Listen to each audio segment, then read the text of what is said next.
ஜம் ஆன்மீக அன்பர்களுக்கு வணக்கம். பிள்ளையார் எறும்பு உருவான கதை பற்றி உங்களுக்கு தெரியுமா?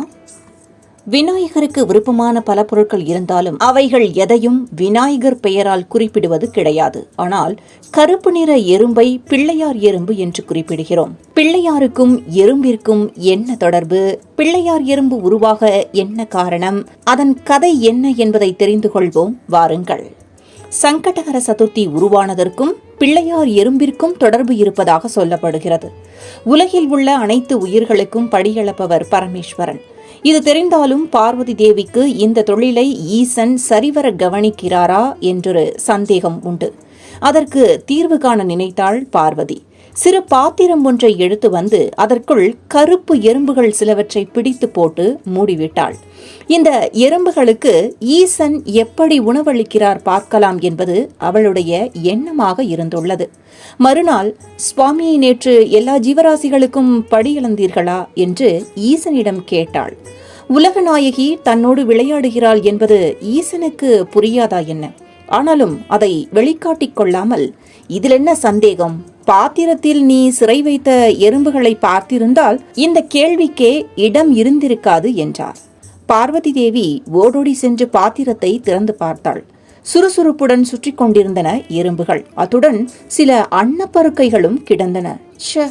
வீணாக சந்தேகப்பட்டு விட்டோமே என வருந்தினாள் தேவி. மகேஸ்வரி, உனது ஐயம் விலகியதா என குறும்பாக கேட்டார் பரமேஸ்வரன். சரி, விநாயகன் உன்னை தேடிக் கொண்டிருந்தான், போய் பார் என்றார். விநாயகரை சந்தித்த பார்வதி தேவி அதிர்ந்து போனாள்.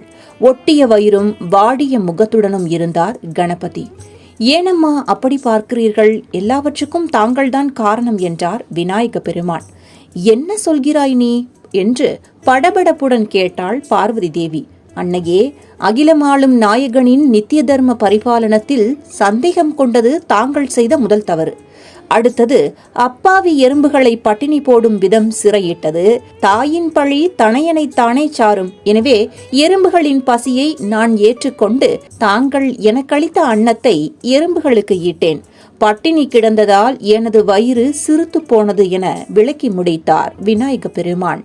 பார்வதி தேவி கண் கலங்கினாள். விநாயகரை அழைத்து கொண்டு சிவனாரிடம் சென்றவள், சுவாமி, என்னை மன்னியுங்கள். நான் செய்த தவறுக்கு நம் மகனை வதைக்க வேண்டாம் என்று வேண்டினாள்.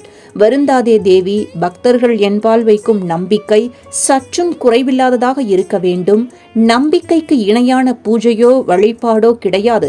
இதை உலக மக்களுக்கு உணர்த்த நடந்த திருவிளையாடலே இது. அன்னபூரணியான நீ உன் பிள்ளைக்கு அன்னம் அளித்தாய். அவன் அதை எறும்புகளுக்கு வழங்கினான். விநாயகனின் பெருமையை போற்றும் வகையில் அவை இனி பிள்ளையார் எறும்புகள் என்றே அழைக்கப்படட்டும் என அருளினார். பிறகு பார்வதியிடம், எறும்பு உண்டது போக மீதமுள்ள அன்னப்பருக்கைகளை விநாயகருக்கு கொடு என்றார். அப்படியே செய்தாள் பார்வதி தேவி. அந்த பருக்கைகளை உண்ட விநாயகரின் வயிறு பழைய நிலைக்கு திரும்பியதாம். அவரது பசியும் தீர்ந்து போனதாம். இந்த அருளாடல் சம்பவம் தேய்பிறை சதுர்த்தி திதி நாளில் நிகழ்ந்ததாம். இதையே சங்கடகர சதுர்த்தி நாளாக அனுஷ்டித்து விநாயகரை வழிபடுகிறோம் என்று கர்ண பரம்பர கதை ஒன்று நமக்கு கூறுகிறது.